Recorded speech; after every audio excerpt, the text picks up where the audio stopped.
So I love to, Joe, in the book because you're a business coach. So I pick up these little nuggets throughout your book, but one of them is you talk about empathy as not being a nice to have quality, but something that's really integral to the success of your business and just to being a human being in general. Can you expand on that a little bit?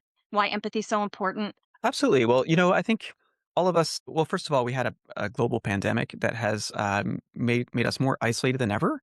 And Yeah. sometimes we need to brush up a bit on our social skills. And there's a real risk that as we spend more time in front of screens, since we're more isolated, lots and lots of people today are isolated. Lots of people are hurting. And I think that empathy is an important thing that, in many respects, will save us. We need that empathy to survive and continue to thrive as a species, that empathy for each other. And even in the workplace, being able to put yourself in someone else's shoes can help you to make good judgment calls. So, for example, compassionate pricing. You may have a different price tier for a nonprofit, for example, and you Right. care about their mission, but there are all kinds of ways that you can still get equivalent value out of the relationship. So this is where it's really interesting to study that intersection because empathy, yes, it's a vital quality to succeed, but there are many down to earth ways that you can have an empathetic business and still have a very successful business.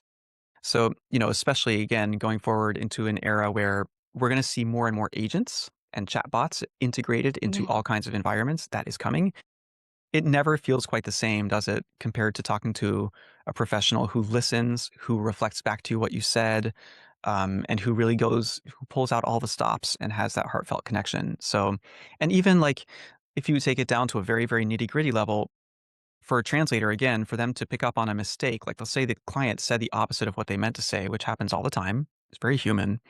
Well, a human is able to put themselves in the shoes of the writer, right? And get, oh, okay, yeah, clearly they said the opposite because there's no way they were trying to say that. That would be like Yeah. going against their whole argument. But the AI will not detect that. The AI will take it as, like, it will take it as truth, right?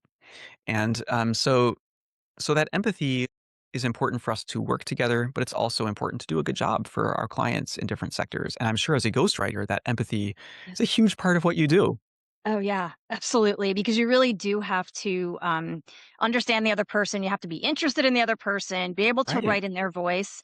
And I do record the calls, and AI is useful for like organizing information, but I still listen to the playback and write in their voice. But you absolutely have to have that empathy in the other person. Or it just doesn't work. I mean, the writing just doesn't work. You're not going to be able to do it. Right. And so, yeah, I'm so glad that you mentioned that as part of your, in the book, because I just think it's so important. And we are people. I think I read actually when I ghost wrote somebody else's book last year. I had to do some research about COVID, and it was terrible. Like people are ruder since then. I mean, there were all these terrible Hmm. statistics, and it just Yeah. backs up what you say. And I'm always so happy. Like I live in a neighborhood, and there's a lot of kids here, and I always see kids outside riding their bikes, and it makes me so happy that at least for part of the day they're outside in the fresh air, getting exercise, doing the things that kids Hmm. should be doing, and hopefully their Yes. parents are, limiting their screen time because it's crazy. Like the modern world, there's a lot of landmines in this modern world.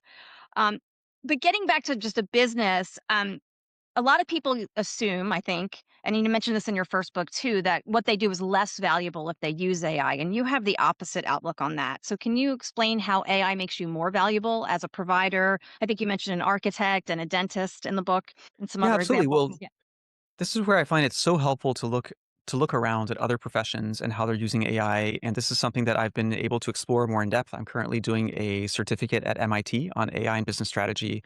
So I've gotten to see lots and lots and lots of use cases in all different activity sectors. And you keep seeing this pattern of, self-respecting professionals will use AI to create value and will charge accordingly. And so there's no reason why we can't use that across different fields. Of course, you shouldn't charge abusively, but I don't see why anyone would charge less if they're providing more value.